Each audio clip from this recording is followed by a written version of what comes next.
I've always been a strong supporter of direct democracy through citizens-initiated referenda and accountability through citizen-led recall initiatives. And Calgary Mayor Jyoti Gondek is the worst mayor in living memory. She's only halfway through her first term in office, and she's that bad. She's a prime candidate for recall.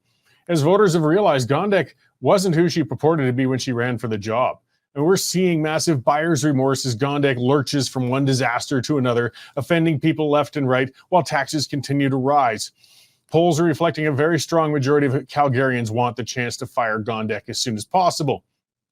But with all that said, the current recall initiative launched against Jyoti Gondek is doomed to fail and may actually, unintentionally, even help her. I mean, to begin with, the bar to recall a civic politician is impossibly high.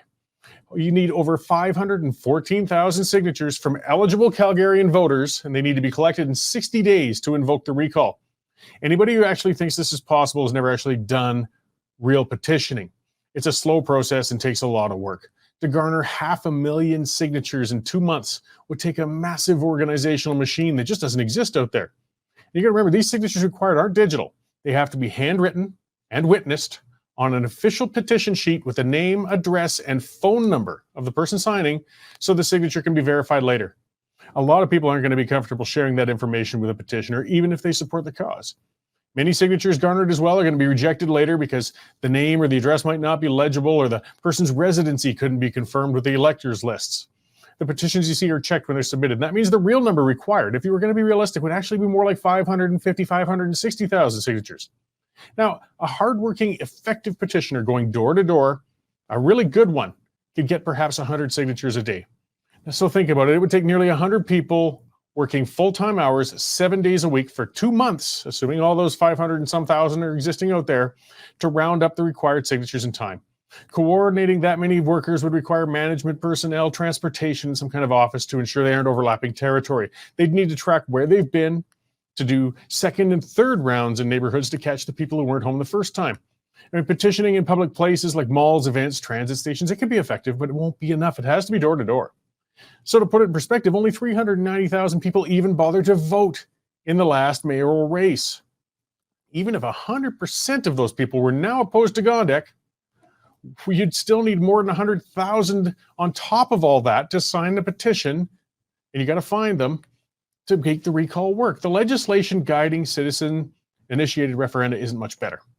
The creation of the Recall Act was the final straw, actually, for me when it came to supporting former Premier Jason Kenney. I used to be a strong supporter of his, but that was a cynical nod to those who voted for him based on his campaign of accountability and citizen empowerment. Kenney promised recall and referendum legislation to Albertans, and he purposely crafted the legislation to make it useless and impossible to invoke, as we're seeing today. He misled people when he promised that legislation. He had no interest in letting citizens hold their elected officials to account. But he didn't hesitate to promise that to win the votes in the first place. I despise that kind of bait and switch type of politics. Either support citizens' referenda or don't. But to give this garbage legislation to us was a slap in the face to the supporters. So the people behind the petition to recall Gondek, I mean, they're well-meaning, that fellow who's gotten that going. And I don't doubt I agree with him on almost everything, probably. But the efforts would be better spent putting pressure on UCP MLAs to fix the broken recall legislation. They're the only ones who can do it.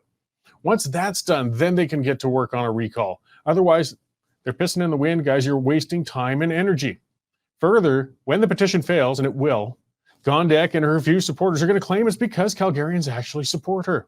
It'll be actually a public relations win for the mayor, who really hasn't earned a win in her entire time in office. Also, those who signed or worked on gathering the signatures for the petition, they're going to have built up cynicism and apathy, and it's going to entrench it more. They're going to be tired. They're going to feel like it was a wasted effort, and they're going to be less inclined to participate in democratic exercises in the future, even if the legislation gets fixed. Look, I hate crapping on good grassroots efforts made by citizens. We need to see more of it, and I admire the gumption among those who have gotten the petition to recall Gondek going. I got to call it as I see it, however, and it's an initiative that won't lead to a productive outcome. I hope the folks involved redirect their efforts to helping Albertans get the legislation they need. Then they can, and I can, get fully behind those recall efforts against those politicians that have earned those efforts. Until then, though, they're just wasting good shoe leather going out there getting signatures for something that's just not going to change. So either way, sorry to poop on the parade, guys, but it's just not going to go anywhere.